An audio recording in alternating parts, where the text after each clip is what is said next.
Ken, welcome back to the podcast. Thank you, Carey, for having me back. It's a great privilege to be able to do so from, lockdown London. Locked home, as so many of your listeners will be as well. Yes. Well, you're right in the heart of London, are you not? We are, but London is a ghost town at the moment. Wow. You cannot believe that the thriving London place. No taxis on the road. I mean, it is so quiet. And as you know, or you may know, we're only allowed out of our rooms or our houses for one outing a day. So it's a tough time. And you're an extrovert, you were telling me. To be an introvert in these days. Well, Ken, it's good to have you here. And just for those listeners, I mean, you've been on the show before, but just give us a brief resume of sort of your involvement in business and involvement in the church, just so people get an idea to frame the conversation. Sure. Born in South Africa, came over to the UK, born into a fairly nominally Catholic family. Faith didn't mean very much. Came to university, found that faith came alive in Cambridge University here. Decided that I wanted to test whether this faith was real or not. So I read theology in addition to law for a year. And it was an amazing experience. And I then became an investment banker, where I've been for the last 40 years, still am, trying to work in the world.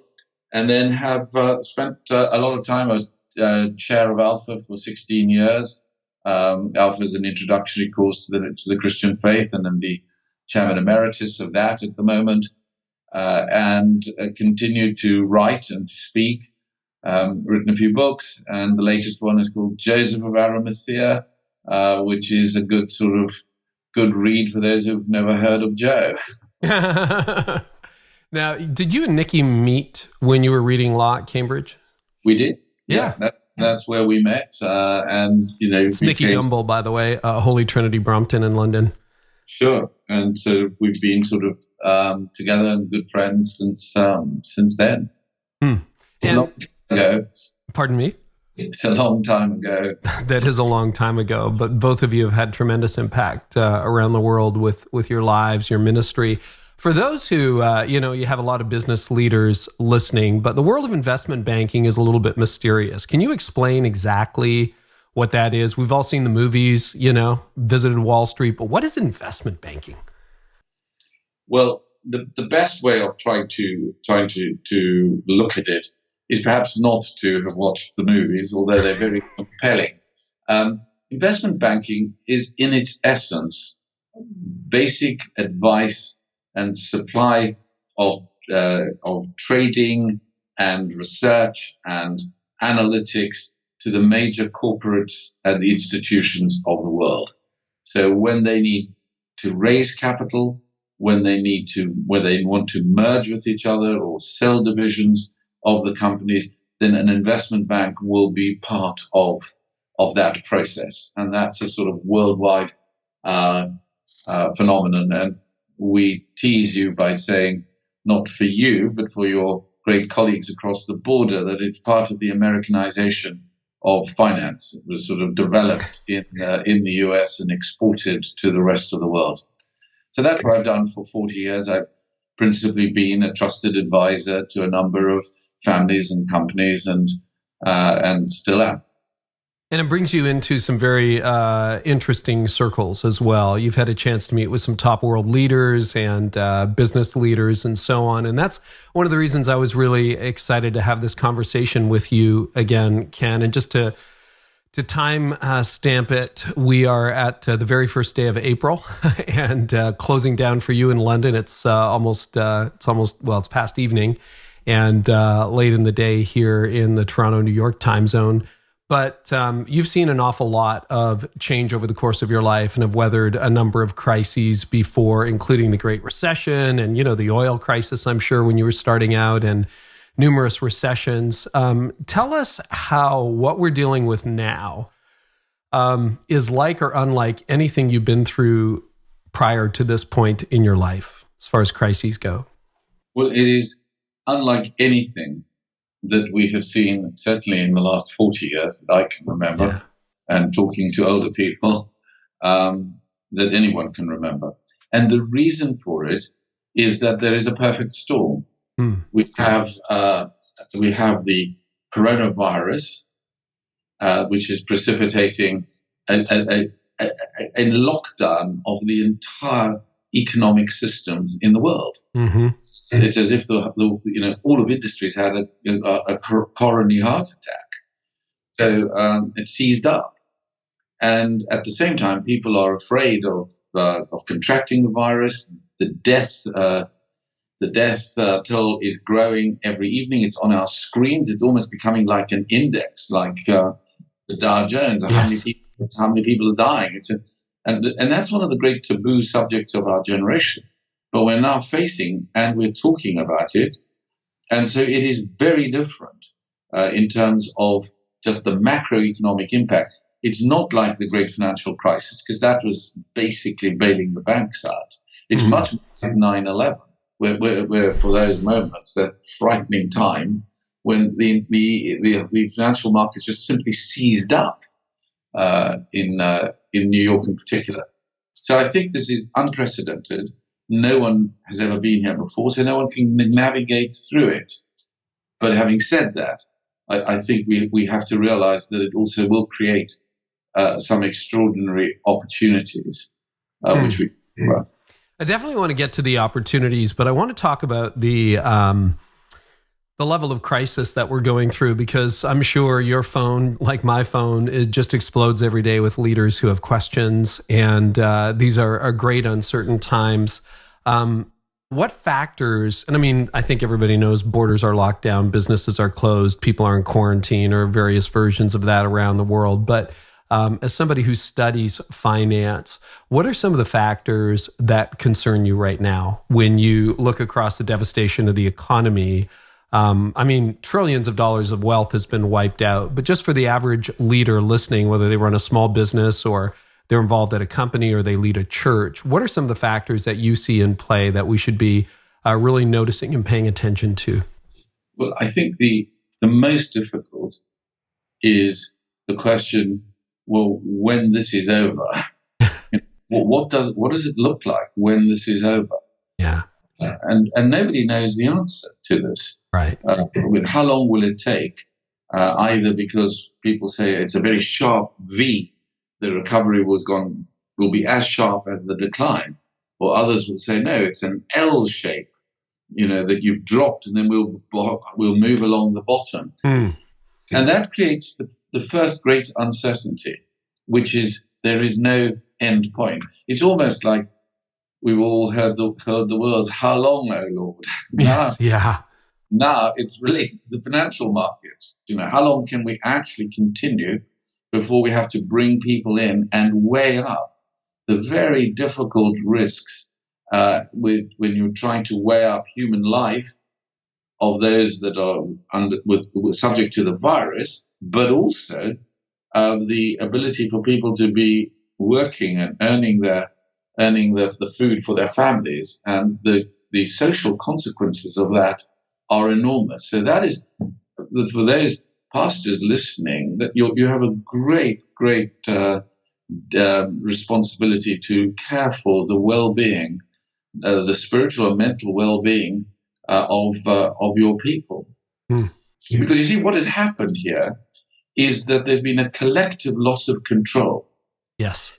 And it's not just individuals losing control over things. It's totally collective. Governments, national health services, hospitals, medics, financial markets, individuals and their own lives just realize that there are forces outside of our control.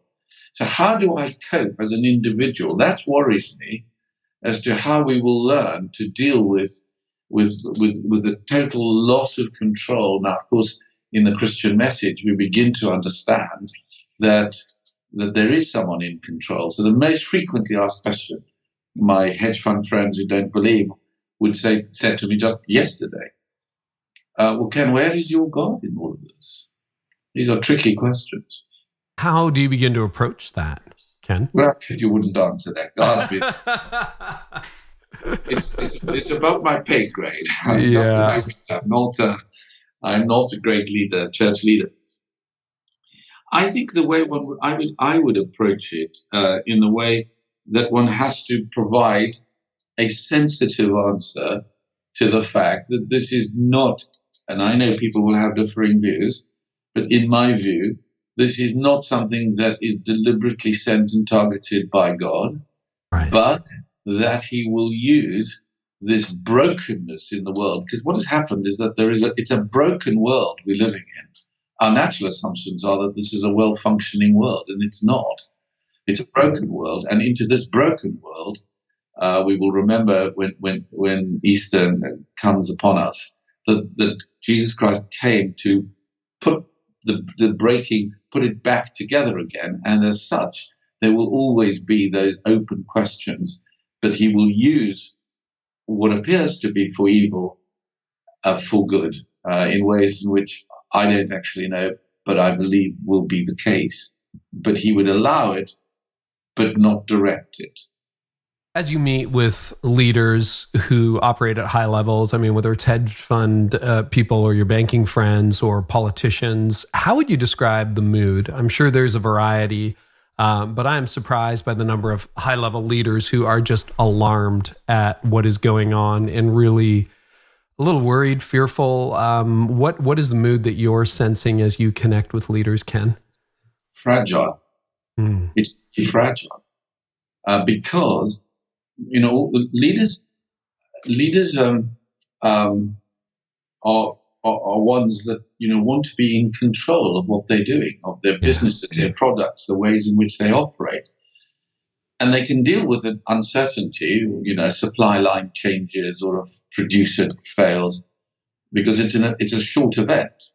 But what they can't deal with and are struggling to deal with is this massive uncertainty in their markets. But above all, individuals, what is happening here is that there is not only a collective loss of control, but there is collective grief. Yes. People are feeling something in the pit of their stomach. Many of the people listening to us will know that feeling when you wake in the morning. There's something in the base of your stomach, almost in the core of your being. You can't explain what it is. And that's grief. It's the grief of many saying, of this world that we've just left behind in 2 months, dreaming of what it was like last year, and deep apprehension that it's died forever and therefore it's not coming back.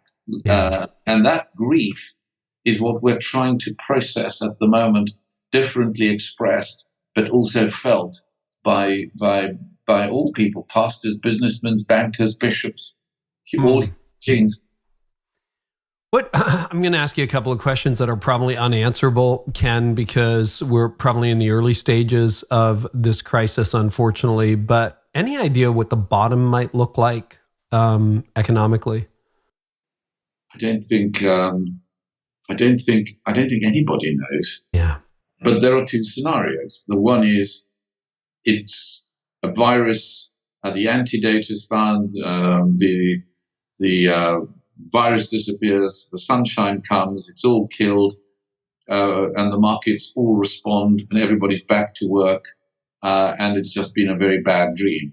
And there's that V recovery, right, that people are talking about. And we rather hope for that. Yeah. But the other one is that the dislocation, just think of the aeroplanes, hospitality, the restaurants, the people that work in them. And here's the problem. When they come back, many people will use it businesses will use it probably as an excuse to use fewer people. Right. And they say the social consequences are the ones that one really wants to worry about. And I think a number of key business people have been saying to governments, I know you're front of mind trying to get through this, but don't neglect to plan what happens when we come through this, because if unemployment rates are 20 or 30%, the social consequences of sort of civil unrest will be quite serious globally. So, but the good news is China seems to be stabilized. China seems to be coming back into full production. and that is a very positive part of the more optimistic, and of course for us as Christians, the more hopeful scenario of people coming through this well adjusted. Mm-hmm. Mm-hmm. I want to ask you next, is there a danger, or what is the danger that no one seems to be talking about right now? You have a unique perspective. Is there anything we should be paying attention to that we're not? Well, yes, that it could occur again. Mm. This is fine until November. And then the second strain comes. So that's what no one is wanting to talk about. And then the most difficult is what happens to India and Africa, where clearly the health services cannot cope. And they're going into their winter seasons in the Southern Hemisphere. What happens there? So these are really very difficult times. You spend a lot of time with government leaders. I was surprised, and this is just a layperson's perspective, at just the level of government spending, billions and trillions of dollars here in North America. And, it was rapid, it was fast. When you look at that, does that level of spending alarm you? Does it comfort you? How will we pay for that? Does that permanently impair the economy? I'm just curious. I mean, these are such early days, but I'm thinking, how do we even pay for this? What's your perspective on that? Well, my perspective is that it is alarming, but there was no other alternative. Mm. The Fed and the Bank of England and the Treasury here, as in all the major countries, China, Japan, had to throw whatever it takes to be able to cushion the seizure that is occurring in the normal and the natural economy. Yeah. Now, depending on how long this lasts, of course, it has to be repaid, and the repayment is measured at the moment much easier because interest rates are very low. Right. But if interest rates start rising, as well they might, if investors start saying, well, I'll lend you the money, but I need a better rate of return, then I think we will find it much more difficult. And I think that for the moment, it's the right thing to do, but we will have to repay it. And it's not just one generation. I mean, this virus is hitting everybody. Younger people are dying as well as older people. Yeah. So it's spread, rich, poor, different cultures. There's no country that you can go to. There's no safe place in the world now. No, it's staggering that way, Ken. One of the things I was reading this morning from, I think, a fairly reputable source, it was the Globe and Mail in Canada, but it was comparing the level of current indebtedness to the Second World War and the First World War. And apparently we are still below percentages of GDP spent on those war efforts, but it's still the greatest peacetime spending we've seen. So yeah, we're all in uncharted territory. I've asked a few leaders this question, Ken, and can I just put the difference between the war and where we are now is that during the war, people still continued to be employed. Right. The real issue here is that they're not, and so this is the alarm. Correct. Do you have any advice for church leaders, business leaders who have to look at their budgets? Almost everybody I talk to is dealing with less right now, not more. What are some good principles to guide people through a season like this? Where to cut, where not to cut if you can avoid it? Any advice for the leaders listening? Well, I'm not an investment advisor. I wouldn't want to be in times like this. But I suppose you must conserve cash and be sure that you can get through not only the next weeks, but the next few months. I mean, all our banks today have deferred the payments of their dividends. That's a serious issue for pensioners who would be reliant on the dividends of the major banks in the country. So, but keeping cash for what might be even worse times to come is a very good thing to be doing at the moment, if you can. And if not, then, make use of the government facilities that governments are being provided to charities, to small businesses, that may be in the various countries where people are listening to. They certainly are in the UK.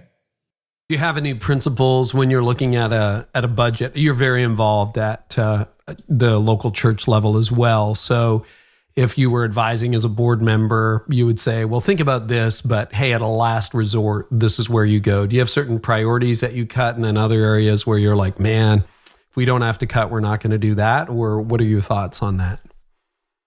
There is a very fine balance. Sorry, not a very fine balance. There is a balance to be struck between faith and finance.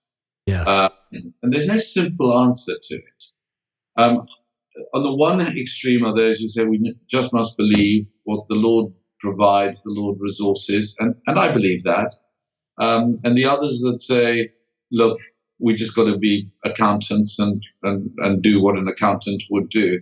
And I think somewhere in the middle, there is a room for faith, but it's also based on some tangible evidence. So that, if you see the dwindling of the weekly money coming in, you want to begin to take that into your account rather than believing that by faith you can turn it. And there is a balance, a measure, but equally we stay stretched in our faith and believe that the Lord will resource, provided we are responsible for the way in which we are stewarding the money that we have for the moment.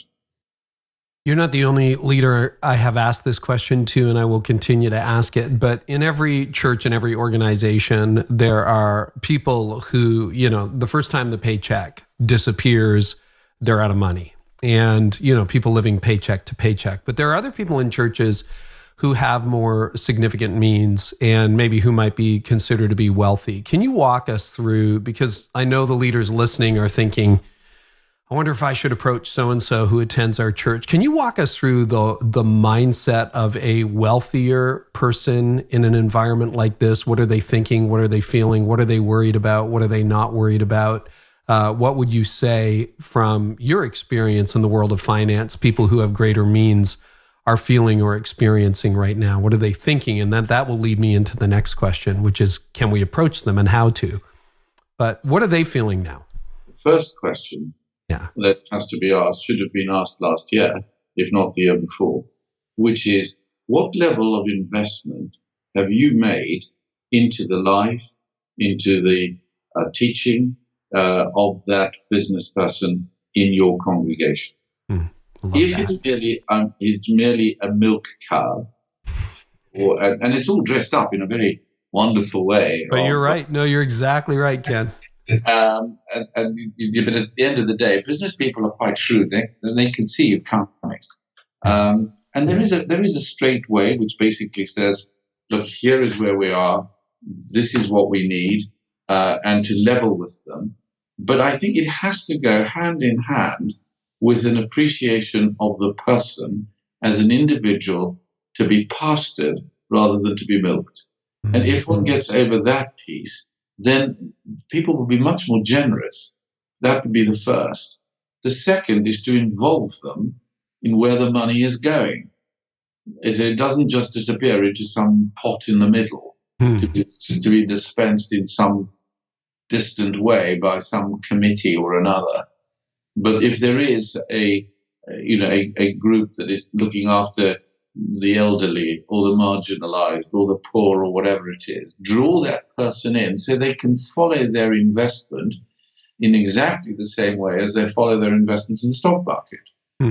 Because we're told about treasure on earth, and we can help people understanding what that means in terms of following the investment. So I think it's no more than one would have in a pastoral setting.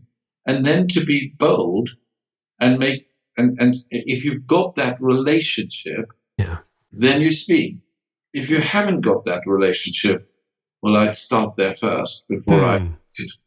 Yeah, well, you'll be pleased to know that's a conversation we've had several times on this podcast, encouraging and trying to break down that divide. I think the big surprise is that's not a surprise. Pastors get intimidated by people who are successful in business or finance. But we've also heard the opposite, that, a lot of people who have done well in life really crave that kind of relationship with a pastor and need leadership and are sometimes a little intimidated themselves. They don't have a relationship that goes back 40 years with the vicar, so that's wonderful. That is true. That's true, Carey. But one always has to remember that from the pastor's point of view, not to be intimidated, because the person that you're looking to is as dysfunctional in their personal lives as you may think someone else in your congregation is, who is less wealthy, less position, less affluence, less influence.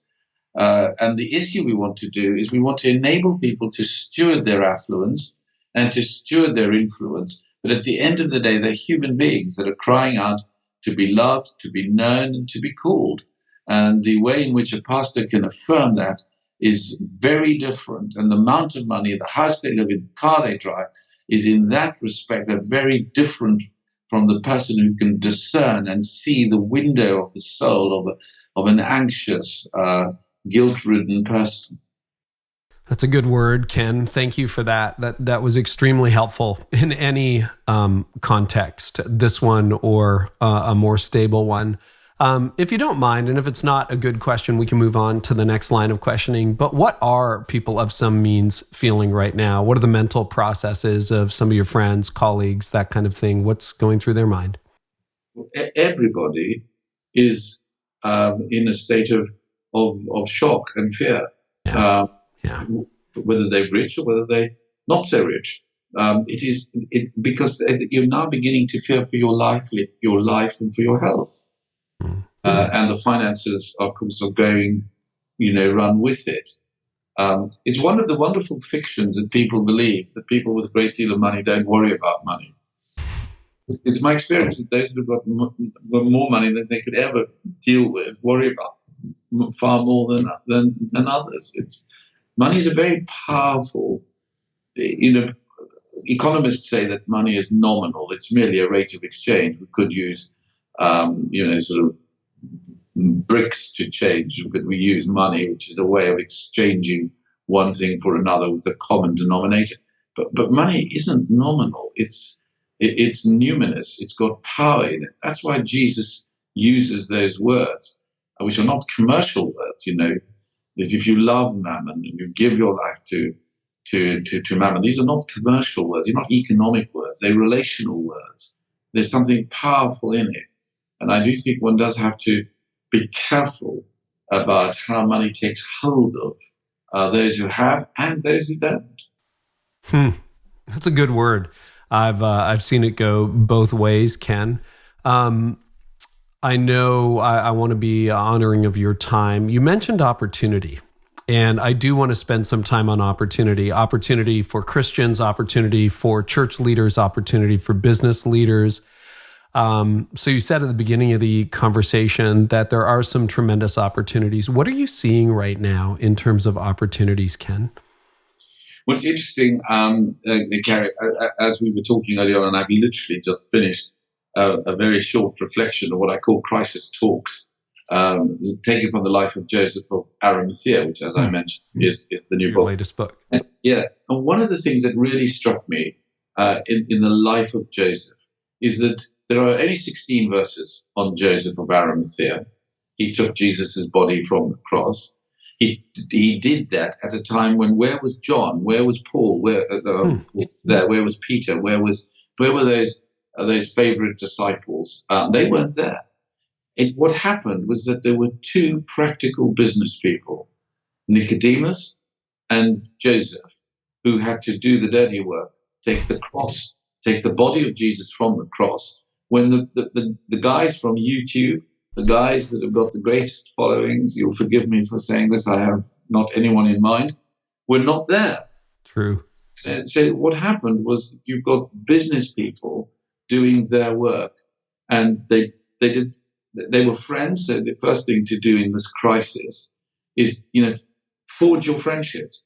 Joseph did that with Nicodemus. They were both members of the council, the Sanhedrin. The second is they faced their fear together. You remember Nicodemus came by night. Yes.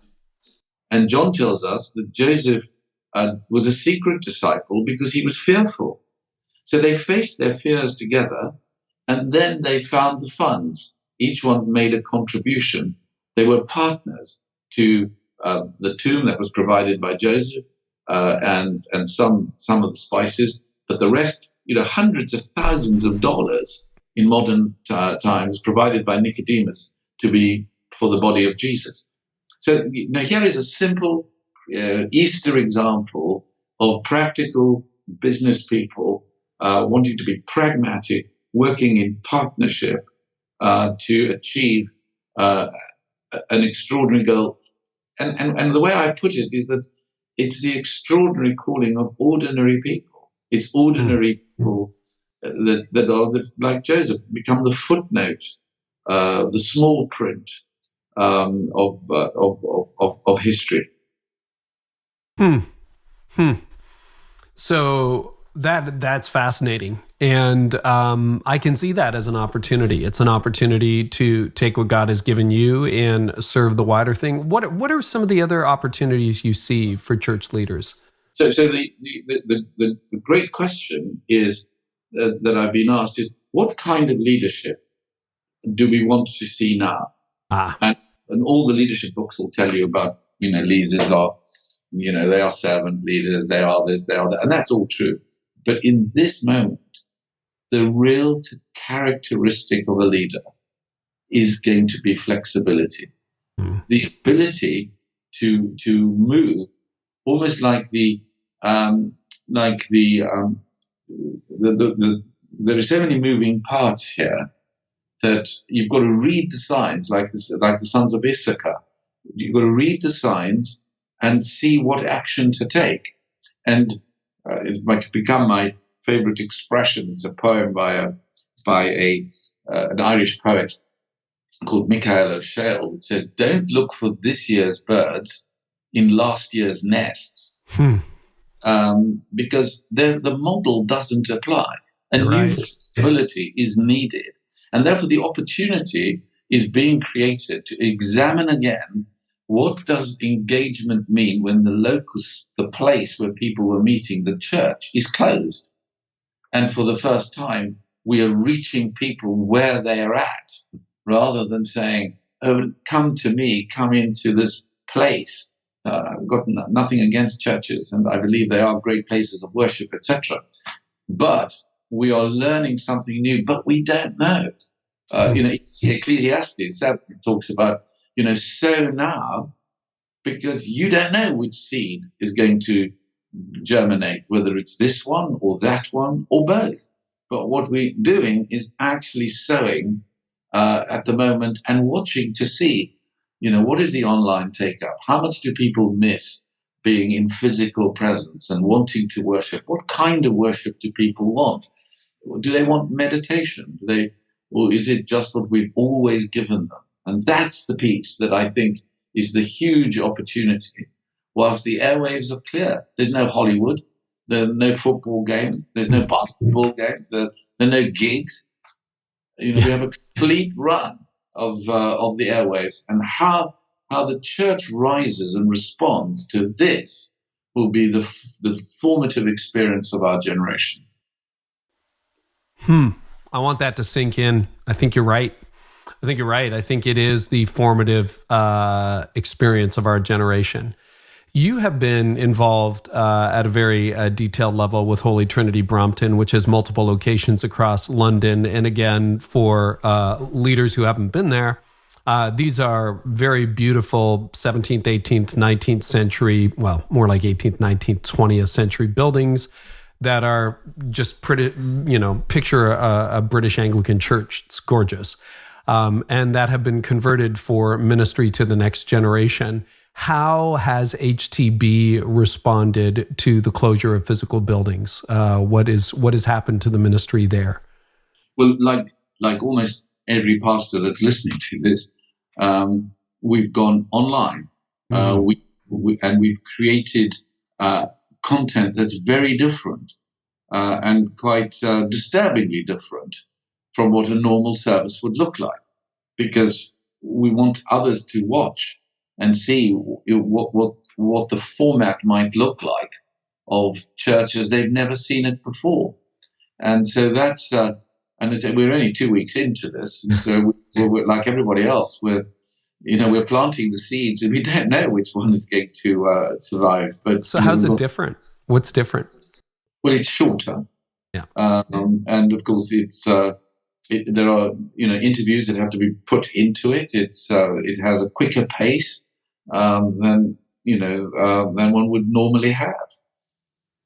Worth picking out because Nicky Gumbel is outstanding leader and has managed to draw a very good palette to this presentation. And then you were telling me before we started recording that you spoke at Levi Lusko's church recently, and that was virtually. It was virtually. It's completely alarming because it's one thing to talk to you because I can see you. Here I am sitting in my study in London and trying to dream of what Montana might look like, for half an hour trying to visualize it. It requires some real imaginative skill, which I so admire. Pastors have to do it every week, which I don't. Oh, Ken, that was great. What message did you give? What was your message? Well, it was, as you can imagine, Joseph of Arimathea. Yeah. And the reason was when he said, well, why did you choose this obscure person? And you know what the wonderful thing about the Bible is that it leaps out at you. And there was a verse in Luke's gospel which said Joseph was a righteous man, and he was not part of the decision or the action of the Sanhedrin. In other words, he was not part of the majority. And he was prepared to stand up as a minority. And I thought, this is what we need to see. People are prepared to stand up for what they believe rather than what is convenient, for what is the truth rather than for something that is just easy to go along with. And I was deeply struck by that. And that's one of the things I was trying to draw people to an understanding that this is the time where we're not part of the majority. We are a minority. But then Churchill did say, beware of the power of a sizable minority. And I think the church could be a great influence for love in the world in that respect. Well, we got a few minutes left. I want to go through a few questions quickly just to advice to leaders. So you have had 4 decades of leadership experience. What's some of the best advice you've been given in previous downturns that you think is helpful perhaps in this one? When you don't know what to do, don't. The problem is that when the world at the moment is, as I described in an acronym VUCA, it's volatile, uncertain, complex, and deeply anxious. And when you're seeing financial markets whipsawing one way or the other, trying to make an intelligent decision, whether it's in finance or in planning for the next program of the church, like what are we going to do in September or August when everybody comes back? The great planning machine of many churches. Well, you can't do that. Right. You simply don't know. And when you don't know what to do, don't. Because if you go one way, you're likely to get it wrong. If you go the other way, you're likely to get it wrong. And if you stick in the middle, you may well get it wrong, but not so badly. Yeah, and back to flexibility. So how do you make decisions when you don't have reliable information? Well, how do you do that? You're always going to have to make decision on not having 100% of the knowledge base. And that's the nature of leadership. Right. It is the way in which you can color trajectory or assume. You may get it wrong, but you have to make certain assumptions on the basis that you don't have the full picture. And that, I think, is one of the things that we will learn. Our entire education system will change as we learn to teach people how to deal with uncertainty from the youngest age, rather than by rote to expect a very sort of static world, which we're shown is not the case anymore. When you think about the future, I think it's somewhat reasonable that this could be a bit of a long run. And as much as we all long to go back to normal, I think there's an increasing consensus that probably the normal will be new in the future. It'll be a new normal. What are some things that you think already are permanently changed? Maybe that's a premature question, but you mentioned experimenting with the services online and doing a different format. Do you think some of that's going to stick around in the new normal? Is it too early to say? Is there anything that you think, I wonder if this is something that will always be different? I think the shake-up has caused an extraordinary rethinking, and it will definitely not be the same. I mean, I think you and I talked a bit about it. It was almost as if God's screaming across the world, and to the extent that God does scream before your theologians get cross with me, basically saying, stop, just reboot, just hold it for a moment and rethink what you've been doing. What about the programs and the processes? And have we forgotten the person of Jesus? And we bring him back in a relevant way.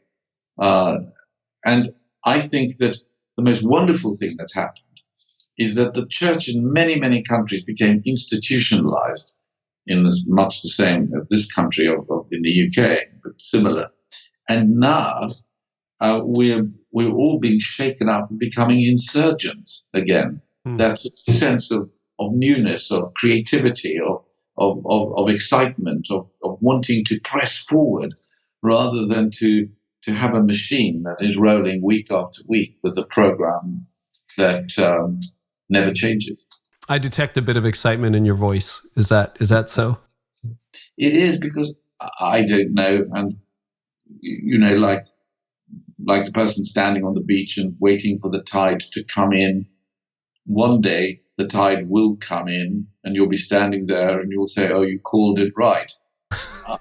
Just wonder whether, in the wake of this, could it be that if we follow 2 Chronicles 7:14, that we humble ourselves, pray, that the plague, which is what is being written about there, that our land would be healed, that if there were an earnestness in our praying, might it be that we see the glimmers of an awakening? And we believe that God is merciful, and we pray for his mercy on us at this time, and that that his judgment, to the extent that we understand that, will be averted, and his mercy will be with us, and he visits us again with the new freshness of the Spirit of the living God.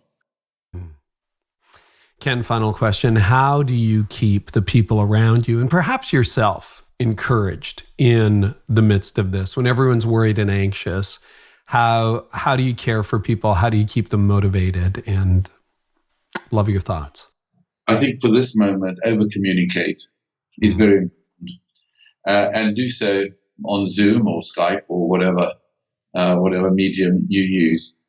Because when we look back, what will happen is people will remember those that were in touch during this time, and will value the ones that made the effort, particularly to those who not necessarily on the very closed WhatsApp list that we have, but maybe a little distant, that we've not really spent much time with, but actually showing people that Jesus Christ is alive. His Spirit is still with us, and able to encourage us even in the most painful, hard.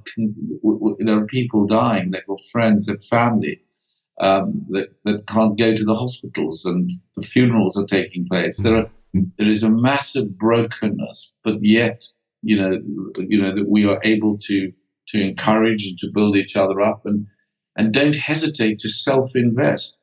This is a moment where you want to be reading your Bible more and praying more, meditating more, worshiping more, even if it appears to be selfish, because otherwise all that will happen is that the clergy will all burn out because they're so overworked. Mm-hmm. Is there a question in this crisis that no one's asking that you think we should be asking? Well, yes, the assumptions of life. We've assumed that we are in control of every aspect of our lives. And how do we deal with volatility, uncertainty, complexity, and anxiousness? All of that is a financial, it's a spiritual, and it's an emotional package. And we need to help each other to learn from that, how to navigate what is now a forever changed world. Ken, every time we get together, it's rich and meaningful. Thank you for making the time to be with our leaders in this unprecedented season. People are going to look at your books and find you online. Where's the easiest place to do that? Well, the books are from Amazon and online, either on Instagram or on my website, kenandco.co. Okay, great. We'll link to all that in the show notes. Ken, thank you so much. Carey, thank you.